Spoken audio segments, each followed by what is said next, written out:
నా family జోలికొస్తే emotion అయినా action అయినా అదే దమ్ము. పోతారు, మొత్తం పోతారు.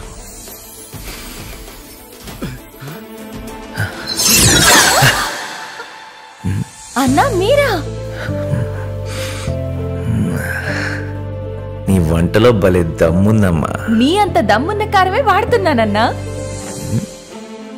హై క్వాలిటీ గుంటూరు మిరపకాయలతో తయారైన ఆశీర్వాద్ కారం అద్భుతమైన రంగు, ఘాటైన రుచితో మీ వంటల్లో దమ్ముని ఏకదం పెంచుతుంది. అన్నా ఆటోగ్రాఫ్. దమ్మున్న వంటలతో ఫ్యామిలీని మెప్పిస్తావు. నువ్వే అసలైన స్టార్. ఆటోగ్రాఫ్. ఆశీర్వాద్ కారం దమ్ము మీదే, స్టార్ మీదే.